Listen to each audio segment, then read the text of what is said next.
Tú contabas ahora una experiencia cercana que tuviste, pero tú también has sufrido un cáncer que no sé si te abrió un poco, ese recordatorio del que hablaba Ernest Becker para ti fue muy vivido, ¿no?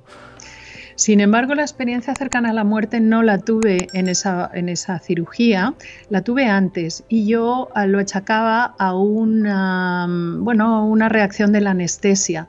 Nunca supe, porque eran tiempos en los que el personal sanitario en quirófano no te decía lo que había pasado para que tú, o sea, durante tu proceso, simplemente te decía, ha salido bien. Yo tuve que hacerme en un país extranjero, que he vivido muchos años fuera de España, pues por un incidente que consistió en una torsión de ovario. Nunca en mi vida he pasado un dolor tan brutal, o sea, tan brutal, tan paralizador como fue aquello. Estaba montando en bicicleta y recuerdo que me tiré al suelo, gracias a Dios iba acompañada, llamaron a una ambulancia, en fin, bueno, me operaron de urgencia. Una operación para una cirugía de este tipo, pues como bastante sencilla, tampoco te creas que es complejo, o sea, algo que se ha torcido precisamente porque había un tumor, bueno, pues lo vuelves a poner en su sitio, limpias el tumor, en ese caso, pues fue fácil hacerlo y no presenta más dificultades. Pero yo sentí, hay diferencias con las otras experiencias cercanas a la muerte, yo sentí que me colocaba, y esto sí coincide con otras experiencias cercanas a la muerte, me colocaba boca abajo en el techo del quirófano y veía desde arriba todo lo que estaba sucediendo en el quirófano. Y veía pues como mucha prisa, muchas cosas, pero bueno, ahí estaba. Estaba en un estado bastante tranquilo. Lo curioso es que miré a un lado y al mirar a un lado había otro ser humano que era un varón, un señor, flotando, porque estábamos flotando en el aire, flotando a mi lado y estábamos en un país extranjero y sin embargo me habló en español y me dijo, nos hemos muerto. Yo dije, pues sí, nos hemos muerto, pero con toda paz y toda tranquilidad. No sentí ningún miedo. Al mismo tiempo, y a diferencia de lo que pasa en otras experiencias cercanas a la muerte, yo ni vi mi vida marcha atrás, ni vi a mi familia, y a partir de ese momento, ¡bumba!, me traen como de vuelta, o sea, mi cuerpo vuelve hacia abajo, oigo mi nombre, oigo que me agitan en la cama, que me llaman por mi nombre. Y a partir de entonces ya, bueno, pues salí de aquella ensoñación. ¿Qué diferencia hay? Bueno, yo pensé que eso era un efecto de la anestesia. Sin embargo, recuerdo nítidamente todo lo sucedido.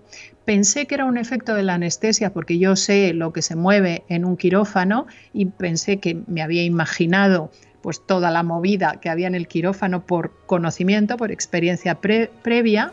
No pensé que era efecto de una experiencia cercana a la muerte, ni mucho menos, pero hace poco, a través de la doctora Luján Comas, descubro que se va a hacer el experimento más, o la investigación, no el experimento, la investigación más importante de países de habla hispana que se ha hecho jamás sobre experiencias cercanas a la muerte. Y cuando veo todos los requisitos y todo lo que relatan las personas que yo llamo muertos vivientes, o sea, que vuelven encaja a la perfección. Encaja a la perfección, sobre todo que eso no fue un delirio, porque cuando la diferencia con un delirio es que el delirio no tiene, o como con las visiones, por ejemplo, auditivas o visuales que tienen los esquizofrénicos, no tienen sentido, no tienen coherencia y el paciente las olvida. Yo me acuerdo perfectamente, de hecho, si viese actualmente a la persona que flotaba conmigo, la reconocería perfectamente. Y no sé si se murió esa persona, si ya se había muerto, no lo sé. No era una persona conocida por mí, cosa que también es sorprendente, porque normalmente los moribundos a los que yo he acompañado se calman mucho cuando antes de la muerte dicen ver a algún familiar ya fallecido. Este señor yo no le había visto nunca, pero si le viese de nuevo, le reconocería y reconozco nítidamente todo el proceso. Así que debí vivir una experiencia cercana a la muerte muy breve, extremadamente breve y no vi el túnel blanco, pero sí había un estado de flotación, una especie de niebla que nos rodeaba, que era agradable, muy placentera y sin ningún miedo, cero miedo. ¿Y te Con llegaron? lo cual, a partir de eso te digo, Pablo, yo no le tengo miedo a la muerte, cero miedo a la muerte, cero, absolutamente. Hombre, me gustaría no morirme. Voy en moto, por ejemplo, pues me gustaría no tener un accidente de moto porque entiendo que es una cosa muy desagradable, claro que te sí. desintegres en el asfalto, ¿no? Pero más que por coquetería y por que no me recojan desintegrada en el asfalto, que por miedo a la muerte. Me voy muy en paz, vivo en paz y me voy sin muchas cargas.